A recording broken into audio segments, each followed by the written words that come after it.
Ya, baik. Bismillahirrahmanirrahim. Assalamualaikum warahmatullahi wabarakatuh. Nah, jumpa lagi di channel ASP Law Firm Official. Hari ini kita akan menjawab pertanyaan-pertanyaan dari subscriber kita. Banyak sekali subscriber kita yang bertanya terkait dengan pengacara atau advokat syariah gitu. Karena sekarang selain advokat-advokat konvensional, ada juga yang menamakan diri sebagai advokat-advokat syariah.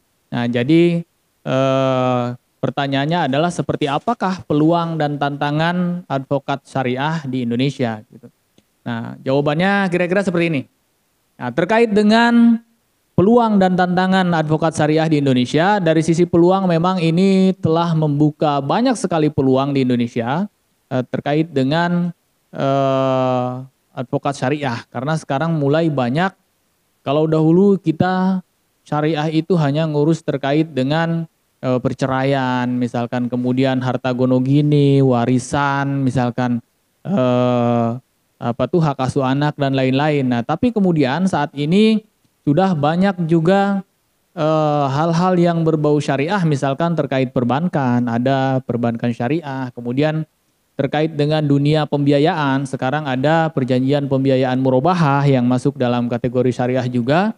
Nah, dan sekarang sudah masuk ke kewenangan wilayah pengadilan agama. Nah, karena sekarang terkait dengan ekonomi syariah, terkait dengan keuangan syariah, itu kewenangannya yang sebelumnya berada di peradilan umum sekarang sudah beralih ke pengadilan agama. Nah, jadi ini telah membuka banyak peluang bagi pengacara-pengacara syariah untuk memiliki konsentrasi di bidang itu gitu. Dahulu perjanjian pembiayaan tidak ada yang syariah, tapi sekarang sudah mulai, di samping ada pembiayaan yang konvensional, mereka juga sudah membuka pembiayaan yang syariah gitu. Contoh misalkan ada perusahaan-perusahaan kayak contoh saja misalkan ada PT Adira Dinamika Multifinance. Nah, sekarang selain mereka ada perjanjian pembiayaan konvensional, sekarang ada juga yang namanya perjanjian pembiayaan murabahah atau syariah. Nah, di perusahaan pembiayaan yang lain juga sudah mulai ada yang syariah gitu. Bahkan di Federal International Finance gitu itu sudah mulai ada perjanjian murabahah untuk umroh misalkan.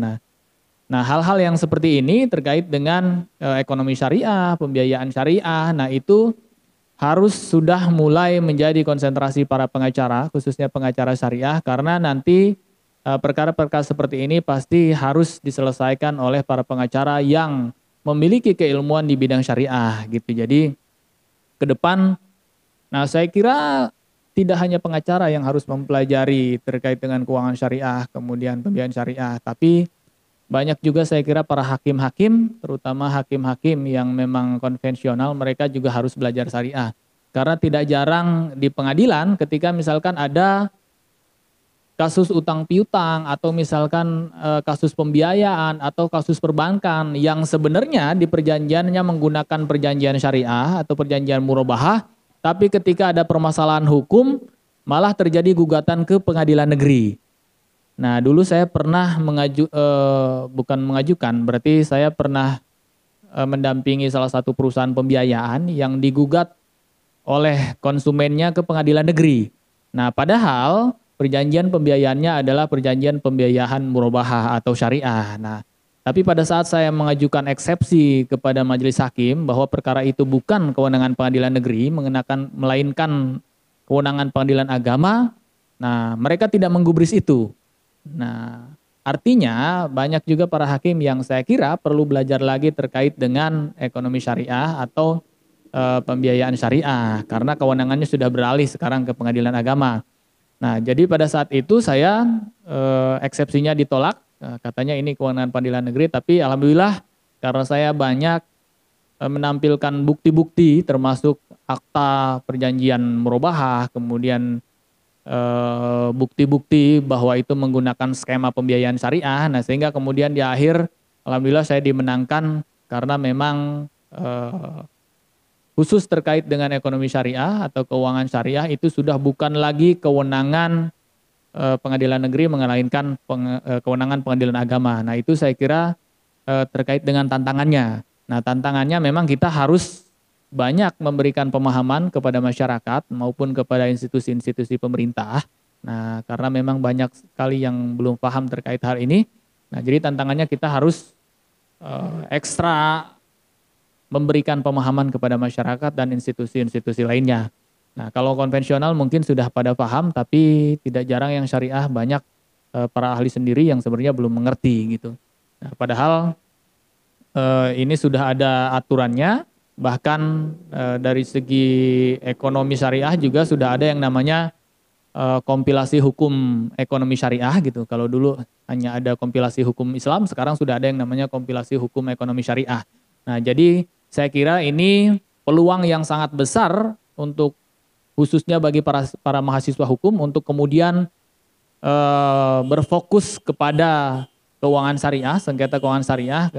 Jadi kalaupun ke depan misalkan konsentrasi di bidang kepengacaraan atau advokat yang spesifik ngurusi masalah syariah, nah itu saya kira peluangnya cukup besar gitu. Nah dari segi tantangannya hanya bagaimana cara kita memberikan pemahaman kepada masyarakat. Nah, di samping tugas kita itu juga sebenarnya menjadi tugas pemerintah juga, terutama Mahkamah Agung juga harus sudah mulai memberikan pemahaman kepada para hakim-hakim yang berada di bawah institusinya agar kemudian terkait dengan keuangan syariah ini, sengketa keuangan syariah ini kita sama-sama memiliki satu pemahaman yang sama, satu visi yang sama gitu. Nah, bahkan dari zaman awal-awal adanya organisasi advokat, ada juga advokat yang namanya, yang asosiasinya bernama Asosiasi Pengacara Syariah Indonesia atau disebut dengan APSI. Nah, APSI ini saya kira merupakan salah satu organisasi advokat yang cukup tua, bahkan telah lahir sebelum Pradi dan termasuk juga salah satu organisasi yang turut mendirikan organisasi Pradi. Nah, tapi saya kira APSI ini adalah contoh organisasi advokat yang cukup baik karena ketika kita melihat organisasi yang lain, organisasi advokat banyak yang terjadi pecah belah gitu, ada yang menjadi 2, ada yang menjadi 3 gini. Tapi APSI ini adalah organisasi advokat yang dari awal berdiri sampai dengan hari ini tidak pernah pecah gitu, cukup solid orang-orangnya. Nah, jadi saya kira ketika teman-teman mahasiswa hukum atau teman-teman sarjana hukum ingin memfokuskan diri, ingin menjadi pengacara syariah, saya kira ini pilihan yang tepat, yang saya kira peluangnya cukup besar dan belum banyak yang menyoroti masalah ini. Nah, baik, saya kira cukup sekian materi ini terkait dengan peluang dan tantangan pengacara syariah ya. Semoga ke depan channel ini bisa memberikan pemahaman yang lebih banyak kepada masyarakat. Nah, untuk itu mohon dukungannya dengan cara subscribe, like, dan share ya. Terima kasih atas segala perhatiannya, mohon maaf atas segala kekurangannya. Assalamualaikum warahmatullahi wabarakatuh.